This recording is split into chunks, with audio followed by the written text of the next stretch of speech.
Chers amis, shalom! Dans les vidéos précédentes, nous avons parcouru un long chemin. L'Église est née d'Israël. Elle s'est éloignée de ses racines. La Réforme a restauré la Bible. Des chrétiens ont redécouvert Israël. Et au XXe siècle, Dieu a fait revenir son peuple sur sa terre.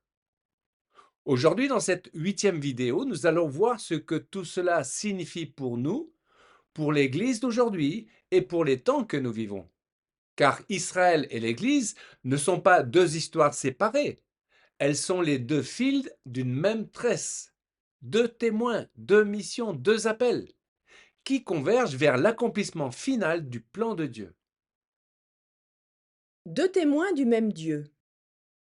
La Bible dit que la parole se tient sur la déposition de deux témoins selon Deutéronome. Dieu aussi a deux témoins dans l'histoire. Israël est le témoin de l'alliance, de la fidélité de Dieu, de la parole donnée une fois pour toutes.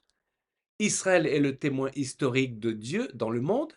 À eux les alliances, la loi, le culte, les promesses. Tandis que l'Église est le témoin de l'Évangile parmi les nations, de la grâce, du salut offert à tous. Ces deux missions différentes mais complémentaires, l'une ne remplace pas l'autre, elles avancent ensemble. Moïse et Élie. Moïse et Élie sur la montagne de la Transfiguration constituent une des plus belles images bibliques pour illustrer Israël et l'Église comme les deux témoins. Cette image est profondément scripturaire et prophétique. Matthieu 17, versets 3 à 5. Moïse et Élie leur apparurent. Ils s'entretenaient avec Jésus. Pierre s'adressa à Jésus et lui dit: Seigneur, il est bon que nous soyons ici. Pendant qu'ils parlaient ainsi, une nuée lumineuse les enveloppa, et une voix en sortit qui disait: Celui-ci est mon fils bien-aimé, celui qui fait toute ma joie. Moïse représente la Torah, l'alliance du Sinaï, le peuple d'Israël dans sa vocation historique, la fondation concrète, terrestre, légale, spirituelle. Élie représente les prophètes, l'appel à la repentance, le feu, l'esprit, la voix prophétique, celui qui ne meurt pas, mais qui est enlevé. Dans la lecture messianique, Élie est la figure prophétique. Il annonce ce qui précède et accompagne la venue du Messie. C'est pourquoi Jean-Baptiste vient dans l'esprit et la puissance d'Élie. Et c'est pourquoi l'Église est appelée à porter le témoignage prophétique de Yeshua. Moïse et Élie ne se parlent pas entre eux. Ils parlent avec Jésus. Israël et l'Église ne sont pas deux chemins parallèles, indépendants, mais deux témoins qui convergent vers le Messie, s'effaçant devant lui. Et dans le livre de la Révélation, on parle des deux témoins qui ferment le ciel, nous pensons alors à Élie, et frappent la terre de plaies, nous pensons à Moïse.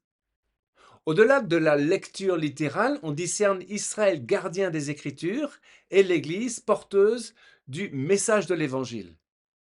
Apocalypse 11, versets 3 à 4. Je donnerai à mes deux témoins le pouvoir de prophétiser, revêtus de sacs, pendant 1260 jours. Ce sont les deux oliviers et les deux chandeliers qui se tiennent devant le Seigneur de la terre.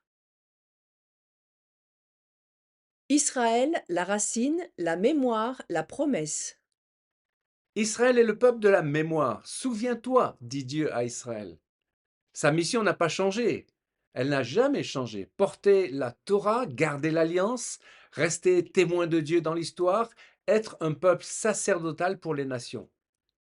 Même dispersé, même persécuté, Israël a gardé la flamme. Et son retour sur la terre d'Israël n'est pas une invention moderne. C'est l'accomplissement de la promesse faite à Abraham, répétée à Ésaïe, confirmée par Jérémie, annoncée par Ézéchiel. L'Église, la proclamation aux nations. De son côté, l'Église a reçu une mission unique. Aller, faites de toutes les nations des disciples. L'Église est née d'Israël, mais envoyée vers les nations. Elle apporte l'Évangile là où Israël ne peut pas aller, au cœur des cultures, au cœur des langues, au cœur des peuples du monde. Mais attention, l'Église n'est pas appelée à devenir un nouvel Israël. Elle est appelée à être greffée sur Israël, comme Paul le dit dans Romains 11. Elle reçoit la sève, la vie, la prophétie, le sens de l'histoire à travers la racine d'Israël. Romains 11, verset 25. Car je ne veux pas, frères, que vous ignoriez ce mystère, afin que vous ne vous regardiez point comme sages. C'est qu'une partie d'Israël est tombée dans l'endurcissement, jusqu'à ce que la totalité des païens soit entrée. Le grand malentendu historique. Pendant longtemps, l'Église s'est crue à la place d'Israël. C'est ce qu'on appelle la théologie de remplacement. Elle a produit des siècles de mépris, de persécution, de rupture avec la racine hébraïque et un christianisme déconnecté de Jésus en tant que Messie d'Israël. Aujourd'hui, Dieu corrige ce malentendu. Il réveille une Église qui lit à nouveau les prophètes, qui retrouve ses racines juives, qui comprend que Dieu ne change pas et que l'alliance n'a jamais été annulée. Aujourd'hui, quelque chose d'inédit se passe. Israël est revenu sur sa terre. L'hébreu est redevenu la langue du peuple. Jérusalem est à nouveau capitale.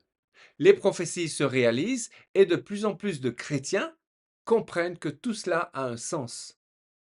L'Église découvre en fait ce qu'elle avait oublié. Et Israël commence à voir dans les nations des croyants qui aiment sincèrement le peuple juif.